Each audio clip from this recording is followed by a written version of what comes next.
नमस्कार, बहुत स्वागत है आपका सुपरफास्ट सेंचुरी में। खबरों के साथ मैं हूं रीनू। सबसे पहले रुख ग्वालियर से बड़ी खबर का, जहां जिले में लगातार दूसरे दिन बड़ी लूट की वारदात को अंजाम दिया गया।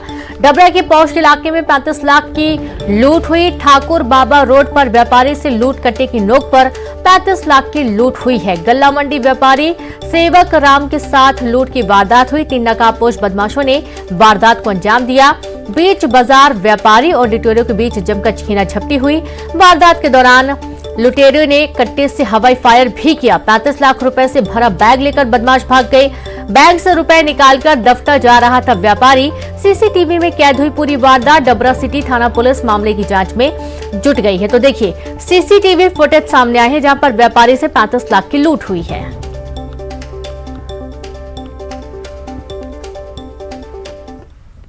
करता हूँ।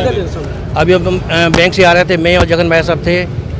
35 लाख रुपए बैंक से निकलवाए थे। यहाँ आकर वो पीछे से लोग आए, धक्का दिया बाइक को और बैग छीनने का प्रयास किया और गोली चलाई। 2 फायर किए। उन्होंने 2 फायर भी किए हुए हैं। बाइक से 3 जने, 3 एक ही बाइक पे। किस चीज़ का कारोबार है आपका? मंडी का बिजनेस है अपना।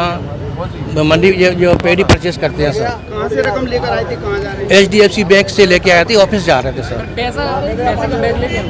हाँ, बैग था, बड़ा बैग था, उसमें नोट थे। 100 की 20 बंडल थे और 500 के 3 बंडल थे। ले गए वो लोग? वो पूरा बैग ही ले गए ना सर। अभी पुलिस आई है, क्या कहना है पुलिस का? वो अभी तो जांच पड़ताल कर रही है, सब अच्छा ही होगा। ये डबरा में एक व्यापारी हैं जो गल्ले का व्यापार करते हैं। ये HDFC बैंक से आज लगभग 12 बजे पैसे निकालने गए थे और करीब 35 लाख रुपए निकाल के जब ये लौट रहे थे तो मोटरसाइकिल सवार 3 आरोपियों ने हवाई फायर करके इनका बैग छिना लिया, जिसमें इनके अनुसार 35 लाख रुपए थे। इसमें हमारी पूरी टीमें लग गई हैं। क्राइम ब्रांच को भी ग्वालियर से भेज दिया गया है। हमारा प्रयास है जल्द से जल्द इसको हम खुला। तो देखिए कि जो बदमाश हैं कितने बेखौफ हैं कि लगातार लूट की वारदातें हो रही हैं और उसके बावजूद और बड़ी वारदातों को अंजाम दिया जा रहा है। सीधे रुक करेंगे, संवाददाता सुशील कौशिक ग्वालियर से जुड़ गए हैं। सुशील, ये बहुत आश्चर्य की बात है कि लगातार क्राइम रेट बढ़ता जा रहा है। दिन दहाड़े 35 लाख की लूट कर ली जाती व्यापारी से खुलेआम फायर करके। बिल्कुल, देखिए ग्वालियर जिले में 24 घंटे के अंदर लूट की ये बड़ी दूसरी वारदात है। कल ग्वालियर में लूट हुई थी 1 करोड़ 20 लाख की। उसके बाद आज डबरा शहर में 35 लाख की लूट हुई है। सेवक राम जो गल्ला व्यापारी है, रुपये निकाल कर बैंक से करीब 35 लाख रुपए की नकदी निकाल कर ये बाइक से जा रहे थे अपने दफ्तर में, जहाँ इन्हें ये पैसे का वितरण करना था जिन लोगों से ये माल खरीदते थे। लेकिन उसी दौरान ठाकुर बाबा रोड पर इनकी बाइक के पीछे से 3 बाइक सवार नकाबपोश बदमाश आए और उन्होंने इनकी बाइक को धक्का दिया। उसके बाद इनसे बैग छीना। हालांकि सेवक राम और उनके साथ जो लोग थे उन्होंने विरोध किया लुटेरों का, लेकिन लुटेरों के पास चूंकि हथियार थे और उस दौरान उन्होंने 2 हवाई फायर भी किए धमकाने के लिए। यही वजह है कि अपनी जान मुसीबत में देख व्यापारी ने विरोध बंद कर दिया और उसके बाद ये जो तीनों नकाबपोश बदमाश थे ये 35 लाख रुपये से भरा थैला लेकर भाग निकले। ठाकुर बाबा रोड डबरा सिटी थाना क्षेत्र में ये पूरी वारदात हुई है। घटना की खबर लगते ही एसएसपी अमित सांगे खुद डबरा पहुंच चुके। लगभग 1 बजे के दरमियान का ये वाक़या है दिन का।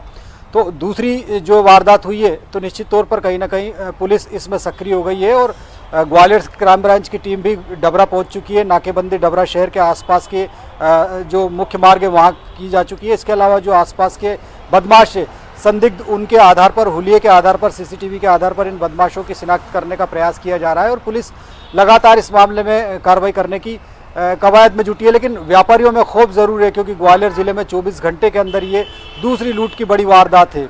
कल ग्वालियर में लूट हुई थी और आज डबरा में लूट हुई है। इसमें 3 नकाबपोश बदमाश है जिन्होंने इस वारदात को अंजाम दिया। तो पुलिस इस मामले में आरोपियों की गिरफ्तारी के लिए नाकेबंदी कर रही है। आसपास के इलाकों में सर्चिंग अभियान भी पुलिस ने चलाया। इसके अलावा ग्वालियर से क्राइम ब्रांच की जो टीम है वो पूरी टीम डबरा पहुंच चुकी है। बिल्कुल, बहुत शुक्रिया आपका जानकारी के लिए सुशील। तो पूरी क्राइम ब्रांच की टीम मौके पर पहुंच चुकी है, खोजबीन शुरू हो गई है, नाकेबंदी कर दी गई है।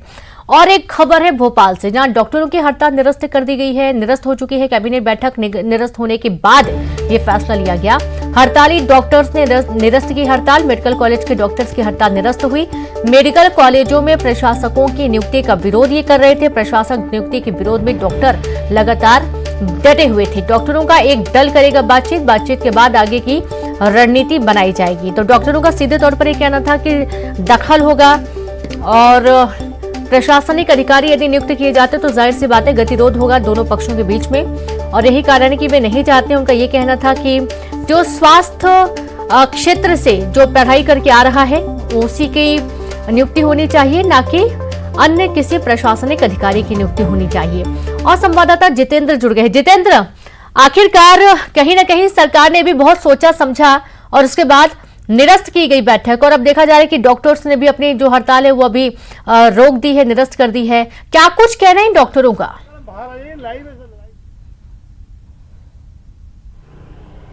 बिल्कुल, अगर बात करें तो कैबिनेट निरस्त होने के बाद ये जो है इनकी डॉक्टर की हड़ताल भी निरस्त कर दी गई है। अगर बात करें तो तमाम डॉक्टर्स भी अब अपने अपने यहाँ पर चले जा चुके हैं, और भी हम डॉक्टर से अगर कोशिश करते हैं बात करने की क्या वो यहाँ पर मौजूद हैं, यानी यहाँ आ चुके हैं डॉक्टर अध्यक्ष हैं, उनसे हम बात करते हैं। सर, आपकी जो है अब हड़ताल भी निरस्त हो गई है? हाँ जी, निरस्त क्या स्थगित की गई है अभी हड़ताल, क्योंकि आज कैबिनेट की मीटिंग निरस्त हुई है, तो हमने अपना जो हड़ताल थी हमने स्थगित की है। क्योंकि अभी यह प्रस्ताव अगर अगली कैबिनेट जब भी होगी तब तक हमारी प्रोग्रेसिव मेडिकल टीचर एसोसिएशन उस प्रस्ताव अगर आता है तो इसी प्रकार से विरोध करेगी। तब तक हम चर्चा करेंगे सरकार से। सरकार हमसे नहीं हो पाई थी किसी से? अभी हमसे कोई चर्चा नहीं हुई है। अगर सरकार इस चीज़ को हमसे बात करे और प्रशासनिक अधिकारियों के ये दखलंदाजी को ख़त्म करे। क्या लग रहा है कि आप लोगों से पहले कोई कम्युनिकेशन नहीं हो पाया? अब आप लोगों का जो दल है, कितने लोगों का दल आएगा? पहले मंत्रियों से, नेताओं से, फिर आप? ये हमारी बहुत पुरानी डिमांड है। हम कई बार कह चुके हैं मंत्री जी से कि ये शासकीय जो स्वशासी संस्थाएं हैं उसमें कमिश्नर प्रणाली को ख़त्म करते हुए आप अपने अधिकार अध्यक्ष स्वशासी संस्थाओं का आप बनिए, खुद स्वयं बने। ऐसा नहीं लग रहा कि आप लोगों पर कोई लगाम कसी जा रही है और आप उसका कहीं विरोध कर रहे हैं? ये लगाम कसने का मुद्दा नहीं है, ये जनता के स्वास्थ्य से जुड़ा मुद्दा है। ना हमारे प्रशासनिक अधिकारियों से कोई है, वो अपना काम करें, रेवेन्यू में करें, उधर करें। हमें अपने का कार्य करने दें, मरीजों के हितों के देखने दें, ऑपरेशन करने दें, जो ज़रूरत है मरीजों की उसको हमें पूरा करने दें। अब मतलब जो अगर होता भी है तो क्या आपके बीच से चुना जाए, ऐसा आप? बिल्कुल बिल्कुल जितेंद्र, आप अपनी बातचीत लगातार जारी रखें। बहुत शुक्रिया तमाम तस्वीरें दिखाने के लिए, बातचीत करने के लिए। और अब मुरैना से खबर है जहां पुलिस पार्टी पर हमले का आरोपी अरेस्ट किया गया। मुख्य आरोपी सुखलाल कुशवाहा गिरफ्तार कर लिया गया है। कैथोदा गांव से गिरफ्तार किया गया है। सटोरियों को पकड़ने गई थी पुलिस टीम। थाना प्रभारी समेत 5 पुलिसकर्मी घायल हुए थे। तो बड़ी खबर मुरैना से है जहां पर पुलिस पार्टी पर हमले का आरोपी अरेस्ट किया गया।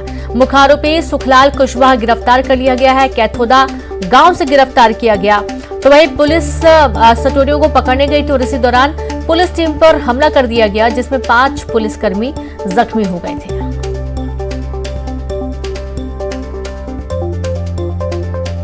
तो मुख्य जो आरोपी है सुखलाल, उसे गिरफ्तार कर लिया गया है। हमले का आरोपी अरेस्ट हो चुका है। पुलिस की टीम पर हमला किया गया था। आपको बता दें कि कई लोगों को सट्टा खिलाने का ये काम करते थे। जब पुलिस की टीम ने पकड़ने की कोशिश की तो इन पर हमला किया गया। और खबर ग्वालियर से जहां करहिया क्षेत्र में दिखे तेंदुए। 12 से ज्यादा गांवों में दहशत का माहौल बना हुआ है। गुलाल घाटी मेन रोड पर ग्रामीणों को दिखे 2 तेंदुए। पिछले 1 महीने से क्षेत्र में तेंदुओं का मूवमेंट जारी है। वन विभाग को दी गई खबर। शिवपुरी और नरबर के जंगल से लगा हुआ इलाका है करहिया। माधव नेशनल पार्क की तेंदुए का रहता है मूवमेंट।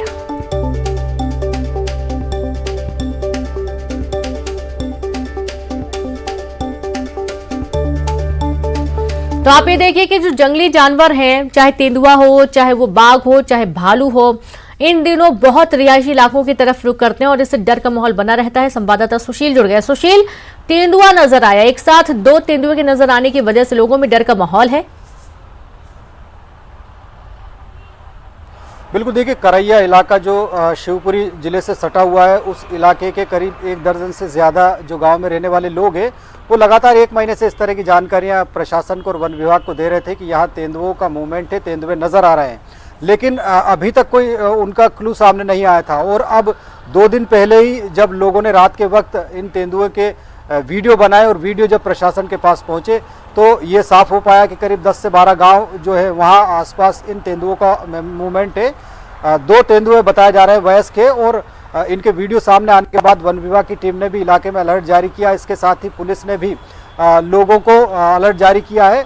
लोगों को शाम के वक्त जो खेतों या जंगलों में जाने से मना किया है। इसके अलावा वन विभाग की टीम और प्रशासन और पुलिस की टीम भी लगातार नज़र बनाए हुए है इन गाँव में कि किसी तरह की कोई बड़ी वारदात ना हो। अगर तेंदुए गांव में मूव करते हैं तो उनको पकड़ने के लिए, रेस्क्यू करने के लिए वन विभाग की टीम और ग्वालियर के जो अथॉरिटी की टीम भी वहां पर तैनात की गई है। तो निश्चित तौर पर तेंदुए के मूवमेंट के बाद जो दहशत है तो उसको लेकर प्रशासन ने इंतज़ाम किए हैं और अब अगर किसी तरह की कोई परेशानियां पैदा होती है इलाके में लोगों को तो इन तेंदुओं को रिहायशी इलाकों में घुसने के दौरान पकड़ा जाएगा और विधिवत इन्हें जंगली इलाकों में छोड़ा जाएगा।